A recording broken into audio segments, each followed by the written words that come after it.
அதிகாரம் 24. வாரத்தின் முதலாம் நாள் அதிகாலையிலே தாங்கள் ஆயத்தம் பண்ணின கந்த வர்க்கங்களையும் அவர்கள் எடுத்துக்கொண்டு வேறு சில ஸ்திரீகளோடு கூட கல்லறையின் இடத்தில் வந்தார்கள். கல்லறையை அடைத்திருந்த கல் புரட்டி தள்ளப்பட்டிருக்கிறதை கண்டு உள்ளே பிரவேசித்து கர்த்தராகிய இயேசுவின் சரீரத்தை காணாமல் அதை குறித்து மிகுந்த கலக்கம் அடைந்திருக்கையில் பிரகாசமுள்ள வஸ்திரம் தரித்த 2 பேர் அவர்கள் அருகே நின்றார்கள். அந்த ஸ்திரீகள் பயப்பட்டு தலை கவிழ்ந்து தரையை நோக்கி நிற்கையில் அந்த 2 பேரும் அவர்களை நோக்கி, உயிரோடு இருக்கிறவரை நீங்கள் மரித்தோர் இடத்தில் தேடுகிறதென்ன? அவர் இங்கே இல்லை, அவர் உயிர்த்தெழுந்தார். மனுஷகுமாரன் பாவிகளான மனுஷர் கைகளில் ஒப்பு கொடுக்கப்படவும் சிலுவையில் அறையப்படவும் 3ஆம் நாளில் எழுந்திருக்கவும் வேண்டும் என்பதாக அவர் கலிலேயாவில் இருந்த காலத்தில் உங்களுக்கு சொன்னதை நினைவு கூறுங்கள் என்றார்கள். அப்பொழுது அவர்கள் அவருடைய வார்த்தைகளை நினைவு கூர்ந்து கல்லறையை விட்டு திரும்பி போய் இந்த சங்கதிகள் எல்லாவற்றையும் 11 மற்ற எல்லாருக்கும் அறிவித்தார்கள். இவைகள் அப்போஸ்தலருக்கு சொன்னவர்கள் மகதலேனா மரியாளும் யோவன்னாலும் யாக்கோபின் தாயாகிய மரியாளும் இவர்களுடனே கூட இருந்த மற்ற ஸ்திரீகளுமே. இவர்களுடைய வார்த்தைகள் அவர்களுக்கு வீண் பேச்சாக தோன்றினதினால் அவர்கள் இவர்களை நம்பவில்லை. பேதுருவோ எழுந்திருந்து கல்லறையினிடத்தில் ஓடி அதற்குள்ளே குனிந்து பார்க்கையில் சீலைகளை தனிப்பட வைத்திருக்கிறதை கண்டு சம்பவித்ததை குறித்து தன்னில் ஆச்சரியப்பட்டு கொண்டு போனான். அன்றைய தினமே அவர்களில் 2 பேர் எருசலேமுக்கு 7 அல்லது 8 மைல் தூரமான எம்மாவு என்னும் கிராமத்துக்கு போனார்கள். போகையில் இந்த வர்த்தமானங்கள் யாவையும் குறித்து அவர்கள் ஒருவரோடொருவர் பேசிக்கொண்டார்கள். இப்படி அவர்கள் பேசி சம்பாஷித்து கொண்டிருக்கையில் இயேசுதாமே சேர்ந்து அவர்களுடனே கூட நடந்து போனார். ஆனாலும் அவரை அறியாதபடிக்கு அவர்களுடைய கண்கள் மறைக்கப்பட்டிருந்தது. அப்பொழுது அவர் அவர்களை நோக்கி, நீங்கள் துக்க முகம் உள்ளவர்களாய் வழி நடந்து ஒருவருக்கொருவர் சொல்லிக்கொள்ளுகிற காரியங்கள் என்னவென்று கேட்டார். அவர்களில் ஒருவனாகிய கிளையோப்பா என்பவன் பிரதித்திரமாக, இந்நாட்களில் எருசலேமிலே நடந்தவைகளை அறியாதபடிக்கு நீர் அந்நியராய் இருக்கிறீரோ என்றான். அவர் எவைகள் என்றார்.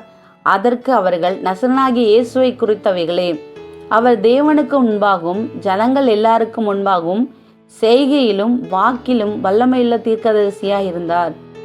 நம்முடைய பிரதான ஆசாரியரும் அதிகாரிகளும் அவரை மரண ஆக்கினைக்குட்படுத்தி சிலுவையில் அறைந்தார்கள்.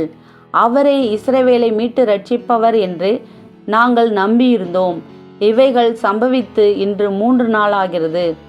ஆனாலும் எங்கள் கூட்டத்தை சேர்ந்த சில ஸ்திரீகள் அதிகாலமே கல்லறையினிடத்திற்கு போய் அவருடைய சரீரத்தை காணாமல் திரும்பி வந்து அவர் உயிரோடு இருக்கிறார் என்று சொன்ன தேவதூதரை தரிசித்தோம் என்று சொல்லி எங்களை பிரமிக்க பண்ணினார்கள். அப்பொழுது எங்களில் சிலர் கல்லறையினிடத்திற்கு போய் ஸ்திரீகள் சொன்னபடியே கண்டார்கள், அவரையோ காணவில்லை என்றார்கள்.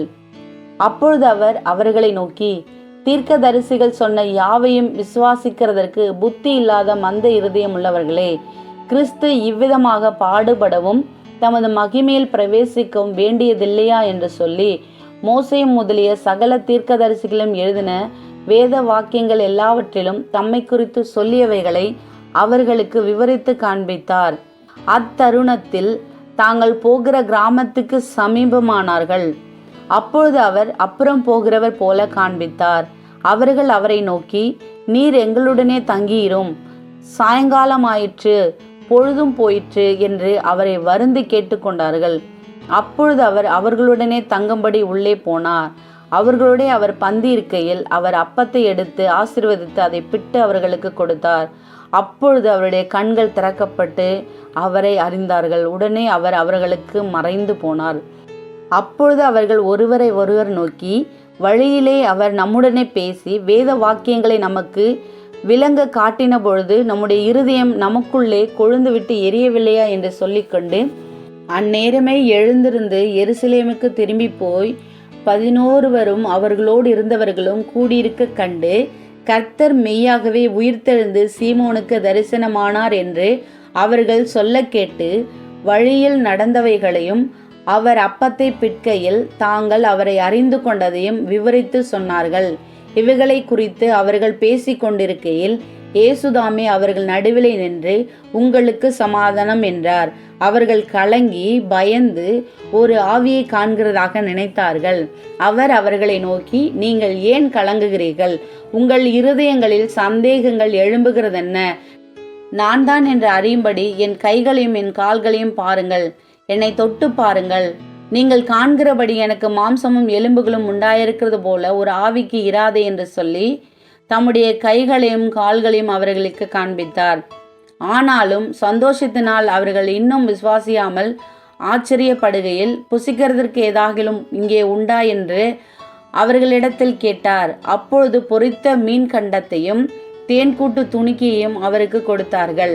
அவைகளை அவர் வாங்கி அவர்களுக்கு முன்பாக புசித்து அவர்களை நோக்கி, மோசேயின் நியாய பிரமாணத்திலும் தீர்க்கதரிசிகளின் ஆகமங்களிலும் சங்கீதங்களிலும் என்னை குறித்து எழுதியிருக்கிறவைகளெல்லாம் நிறைவேற வேண்டியதென்று நான் உங்களோடு இருந்தபோது உங்களுக்கு சொல்லிக் கொண்டு வந்த விசேஷங்கள் இவைகளே என்றார்.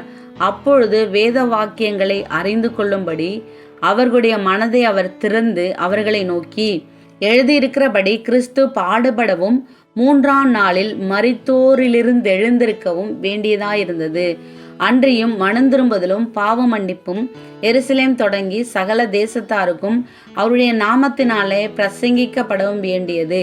நீங்கள் இவைகளுக்கு சாட்சிகளாய் இருக்கிறீர்கள். என் பிதா வாக்குத்தத்தம் பண்ணினதை இதோ நான் உங்களுக்கு அனுப்புகிறேன். நீங்களோ உன்னதத்திலிருந்து வரும் பெலனால் திருப்பிக்கப்படும் வரைக்கும் எருசலேம் நகரத்தில் இருங்கள் என்றார். பின்பு அவர் பெத்தானியா வரைக்கும் அவர்களை அழைத்து கொண்டு போய் தம்முடைய கைகளை உயர்த்தி அவர்களை ஆசீர்வதித்தார். அவர்களை ஆசீர்வதிக்கையில் அவர்களை விட்டு பிரிந்து பரலோகத்துக்கு எடுத்துக்கொள்ளப்பட்டார். அவர்கள் அவரை பணிந்து கொண்டு மிகுந்த சந்தோஷத்தோடு எருசலேமுக்கு திரும்பி வந்து நாடோறும் தேவ ஆலயத்திலே தேவனை புகழ்ந்து துதித்து கொண்டிருந்தார்கள். ஆமேன்.